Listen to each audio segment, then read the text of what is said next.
I'm Matt Roberts with AthleticDirectorU and D1 Ticker from the Teamworks headquarters here in Durham, North Carolina. Jim Cavale, founder and CEO of INFLCR, is with me. Dig in on NIL, name, image, likeness, of course, a huge topic of conversation around college athletics. You recently wrote a blog post about NIL, where influencer is positioned is really interesting in this whole conversation dynamic. What I found specifically interesting in your blog post, and I want to read it so I don't mess it up because I want you to expand upon this. You said, quote, "Some people are worried that the NCAA's ruling on NIL will create a me environment in college sports, but I firmly believe that it will only further the we mentality." Expand on that we as it pertains to NIL. So social media in general, and first off, Matt, thanks for putting this together. It's great to be here and talk about this topic. But social media in general is something that can, of course, be used as a weapon of destruction, right? We've seen it before, but it also can be used as a weapon of production.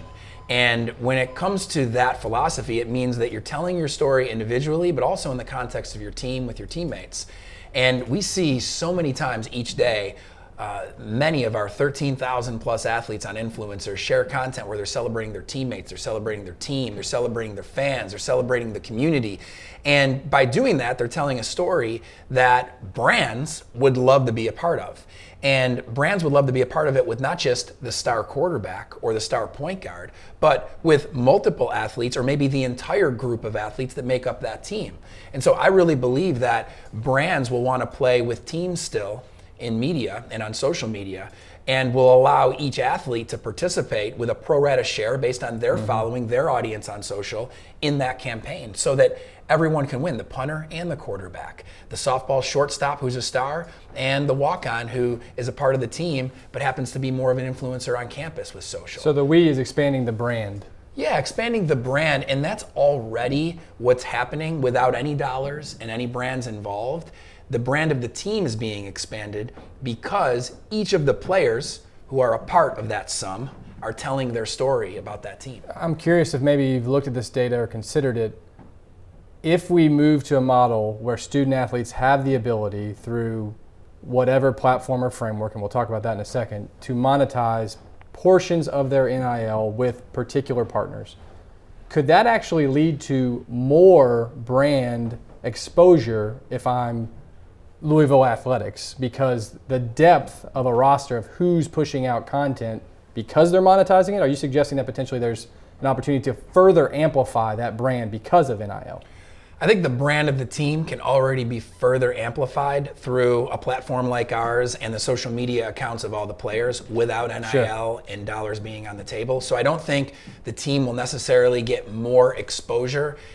Listen, I mean, the reality is what happens on the field or court still matters greatly.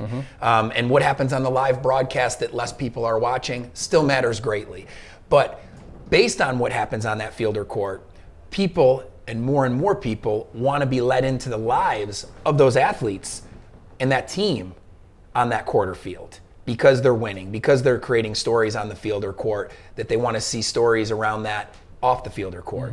And so what athletes are starting to do is embrace that by sharing content, saying what they think, pushing their message out there, which amplifies the brand of the team, amplifies their brand. And this really gets into where NIL and everything fits in, because that's what I call 9 out of 10 social media formula. What do I mean? 9 out of every 10 posts should be free, should be storytelling. 1 out of every 10 posts should involve a brand. And if you see an athlete who, if you go to their Instagram and the last 6 posts were ads, and they were like 6 posts over the last 12 months, out the window, right? They didn't work, and the brand will stop advertising with that athlete. But if you see an athlete, LeBron, and if he can do it, anyone can, who posts every day and tells their story on Instagram stories every day, and then wants to weave a brand or 2 or 3 that they believe in into that story in an organic manner, that's what works on social. I've seen you use the example before of Benny Snell versus Josh Allen. Josh Allen, first-round draft pick, Kentucky football, goes to the Jags. Benny Snell, fourth-round draft pick, goes to the Steelers. Benny, post-college eligibility expiration, or say I'm going to the NFL, can get more per post than Josh, because the depth of this, and you used the example of a punter. I wonder if there are punters out there who have 6-digit Instagram followers and can monetize that. Well, there's going to be more, I don't know about 6-digit, but there's going to be more punters and mid to lower level athletes that will still have decent followings as we go on, because high school athletes are benefiting from the movement of All-American games, media outlets like Slam and basketball, Overtime, House of Highlights. House of Highlights. Right. They're all bringing an audience that if you appear in that content, you're tagged, people follow you, they find out who you are. Not to mention the local news outlets are now doing that in every city. And even the teams that they play for are all playing in this. So it's a rising tides lifts all boats situation. And they grew up as natives with technology. So they've been doing this all the time. I just had a student athlete from one of our SEC football clients text me. This happens all the time. He said, hey man, really loved the app this season, still using it. I really want to grow my brand. I went and looked at his Instagram. He's a senior. He's posted 5 times in the last year. And he's getting his content through Influencer. Matter of fact, all 5 of his posts were through us really since September 1st when the season started. So it's helping him post more. But what I preach when I do go on campus and talk to these student athletes is how you have to post about your family. If you have a child while you're in college and you're a father like Josh Allen was, tell that story, let people in with the fans. The fans come to you, they take pictures with you, they tag you in those pictures. You're gonna get an alert, go comment on that post and capture that audience of that fan. Your team sends you to Children's Hospital and other places to do community service.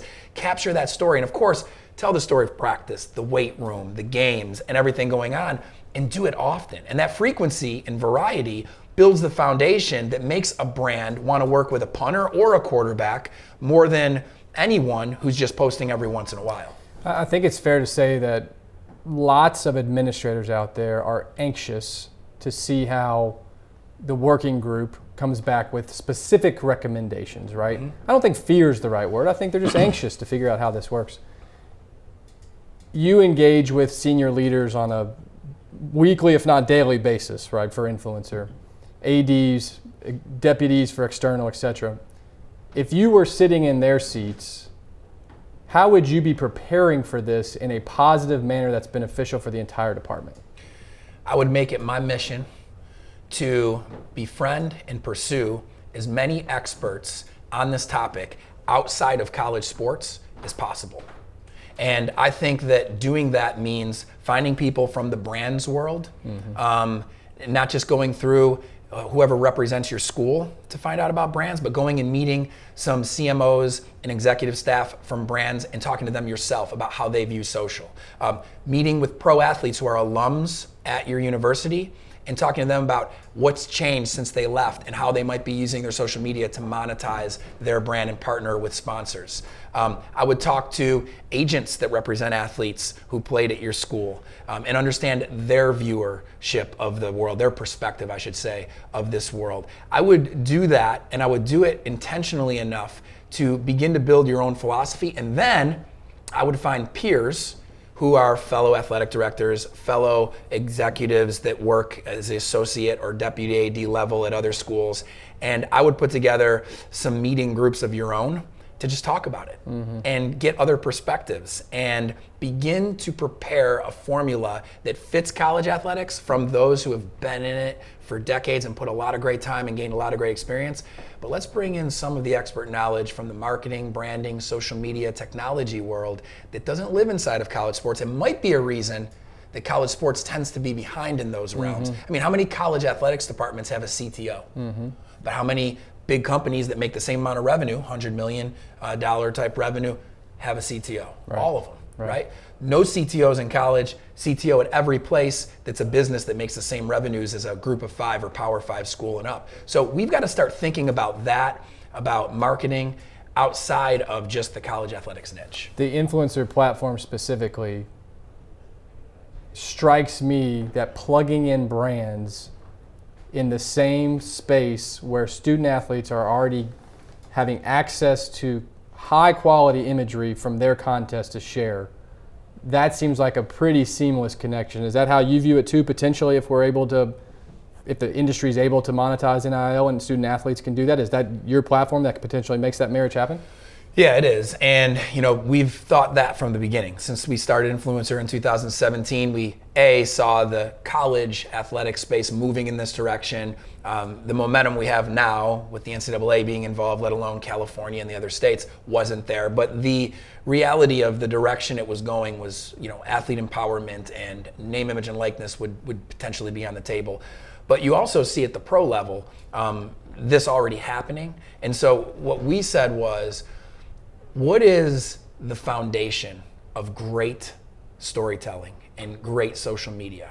And we felt like it was the free, organic, what I call daily storytelling that athletes can do and should do more of. Mm-hmm. And I saw holes between athletes stealing Getty watermarked images because they couldn't get content, tweeting out after games, hey, I need content, send it to me. A Kyle Guy this year, playing the national championship game, wins it all, tweeting, hey, send me pics because there's no solution.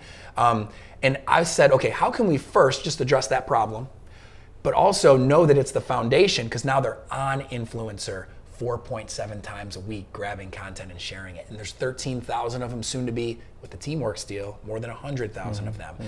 How can we now build the foundation where they're on there doing the free storytelling that we know engages the audiences out there who are sports fans, and then complementary to that, bring in the monetization opportunities when it's legal at the college level. But we've given birth to more than 500 pro athletes in the NBA and NFL from our clientele over the past year. How can we start doing this for them now to learn those features that need to be built for our college clients to activate and streamline brand relationships with athletes when NIL goes on the table? Does that materially change your business model as you see it today, or is it more of a plug-in complementary piece? We fortunately have built a really solid recurring revenue software business. We're software first. This is more of an agency play that technology can streamline, mm-hmm. and we will do it that way. It will be a new revenue stream for our business. But what I see out there is a lot of folks focusing on the 1 out of 10 advertising side first. Sure. Maybe claiming that they're technology, but they're really more of an agency. They're an agency first. And you can see it in the revenues, because most of the revenues are commissions from brands that they helped cultivate a streamlined post or social media campaign with certain athletes. That's secondary to us, because we want all the athletes using our platform all the time as technology to share content, and then give them, based on their data, their activity, their audience reach, the things that brands really care about, give them those opportunities for relationships with brands to monetize their channel as a secondary opportunity. As a matter of scale, and you mentioned it, and I should have on the intro, we're sitting in the Teamworks headquarters. We're just a mere couple weeks, maybe a month or two, from you guys getting in the same ship, if you will. Can you scale this piece of the potential business model, depending on what we learn, quickly enough, given the exposure that Teamworks already has in the greater sports but collegiate athletics marketplace, to serve all potential users? We can, and the reason we can, first and foremost, is the media partnerships we have at the pro level. USA Today, we've worked on pilots with Turner Sports, Reuters internationally providing photography that gives our now pro athletes, like an RJ Barrett, who played at Duke, one of our clients, and is now playing for the Knicks, or a PJ Washington, who played at Kentucky, is now playing for Charlotte, or Gardner Minshew, right? Like, these guys, there's 500 of them now, played at schools that purchased Influencer, got them on the platform, and we've let them keep it for free. We don't charge the athlete $1 as a pro, because now we've got a behavior going on at the pro level that's going to allow us to build this stuff and test it out and be ready.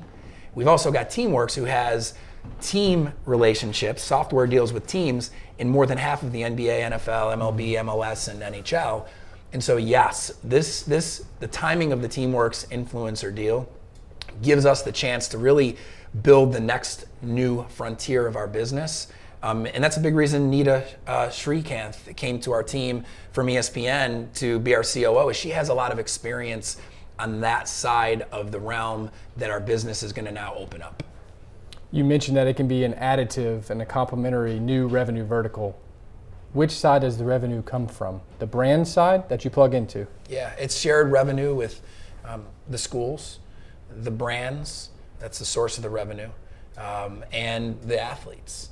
And that's what the committee has to figure out. That's right. Is how all that works. And for us, because we are a tech platform, to be able to activate and track that kind of stuff with all the activity and usership we already have, let alone how much we'll have by the time they create this foundational set of rules, puts us in a really good position.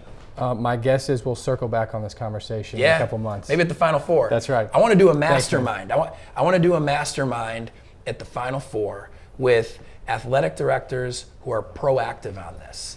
And to me, the more folks we can get together in one room, the more minds from outside of college sports and inside of college sports, the better. So maybe we could talk about that offline. And for those listening, maybe we'll get a little bit of interest that we can tap into. Maybe we'll pull it off. All right, brother. Good to see you. Thank you. Thank you.